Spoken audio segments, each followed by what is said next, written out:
কত বাচ্চা থাকে, কত বাচ্চা। হ্যাঁ হ্যাঁ, ও দেখলাম।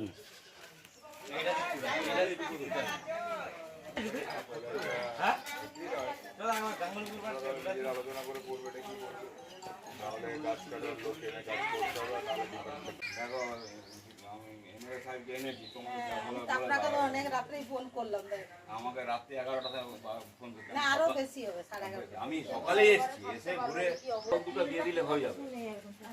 একটু ভিতরে আসুন না, দেখি আসুন, বাচ্চাগুলো একদম জল হলে তো এটা ভিতরে পড়ে যাবে। হ্যাঁ, আর কালকে যে জল হয়েছিল, জল তো এরকম পুরো ভিজে, এই এতটা জল ছিল। আপনি খুব তাড়াতাড়ি এখানে ইয়াতে আসতে পারবেন, ওই এখনই চলে আসুন। আমি বাচ্চাগুলো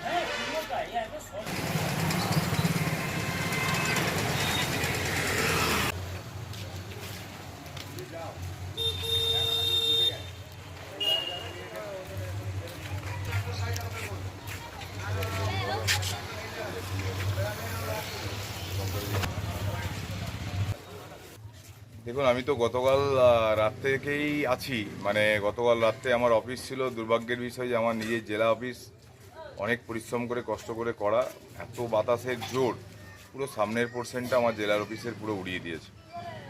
পাশাপাশি তারপর থেকে ক্যানিংতলায় যাব, দেখলাম যে ডিভিশনাল কমিশনারের অফিসের সামনে পুরো গাছ ভেঙে লোকের বাড়ির তার সহ পড়ে আছে।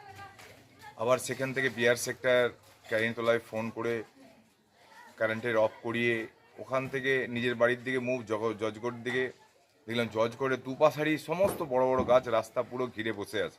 কোনো রকমে নিজেরা গাছটা সরিয়ে দিয়ে যাতায়াতের রাস্তা তৈরি করলাম, করার পরে ওখান থেকে কামারপাড়ে গেলাম। তার মধ্যে আবার সকালবেলায় খবর পেলাম যে আমার গড়মালের একটি পরিবারের একটি 31 বছরের ছেলে মারাত্মকভাবে আহত হয়েছে, তার মাথার স্কাল ভেঙে গেছে। মেডিকেল কলেজে ভোরবেলায় ভর্তি করা হয়েছিল। এখন মেডিকেল কলেজে গিয়েছিলাম তাকে কলকাতায় রেফার করে দেওয়ার জন্য, কলকাতায় কন্ট্যাক্ট করে তাকে অ্যাম্বুলেন্সে করে পাঠালাম।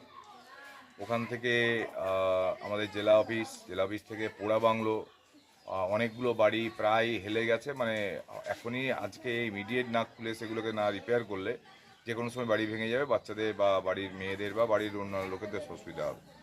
ওখান থেকে আমরা আমাদের ওখানে সরকারবাবু আছেন, আমাদের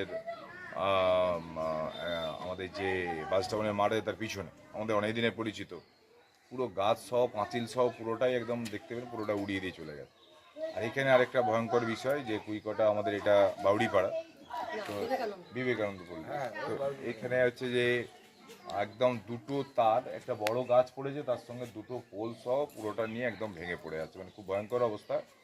আমরা বিআর সেক্টরে ফোন করেছি, কালকে বিআর সেক্টরকে অনেকবার ফোন করেছি অনেকগুলোর জন্য, তার মধ্যে এইটা রয়ে গেছিলো যেন আমি এটা দেখছিলাম যে অ্যাকচুয়াল পজিশন কী, বললেন যে আমরা ইমিডিয়েট আসছি। তো দেখুন, সত্যিকারেরই মেদিনীপুর শহরে বহুদিন পরে এই ধরনের ঝড় হয়েছে যে অ্যাট এ টাইম, মানে 10 মিনিট কি 5 মিনিটের ঝড় কি 10 মিনিট ঝড়, কিন্তু খুব ভয়ঙ্করতমভাবে ঝড়টা হওয়ার জন্য বিশেষ করে যারা আমাদের সাধারণ মানুষ আছে তাদের খুবই অসুবিধা। কারণ কারো টিনের চালা থাকে, কারো তিরপলের চালা থাকে, পরিবারের লোক থাকে, ধরুন খুঁটি স্ট্রাকচার থাকে, বাঁশের স্ট্রাকচার থাকে, তাদের জন্য খুব পেনফুল হয়ে গেছে এই ঝড়টা।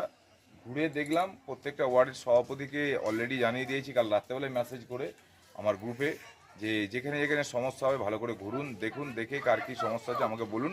আমি কিছুক্ষণ পরে আমাদের আরেকটা গ্রামের দিকে বেরোবো, তো ওটা করে এসে তারপরে আমি কার কী বিষয় আছে সেগুলো নিয়ে আলোচনা করে, কারণ আমার সবসময় মনে হয় যে আগে পাবলিক সার্ভিসটা সবচেয়ে বড় জিনিস। কারণ আপনারা দেখেছেন যে 365 দিনের মধ্যে 300 দিন আমি বলতে পারি যে মেদিনীপুর মেডিকেল কলেজ হোক, হাসপাতাল হোক, আমাকে পাবেন। কারণ ওটা আমার মনে হয়েছে যে আমার ধর্ম একটাই, সেটা হচ্ছে মানুষের সেবা দেওয়া।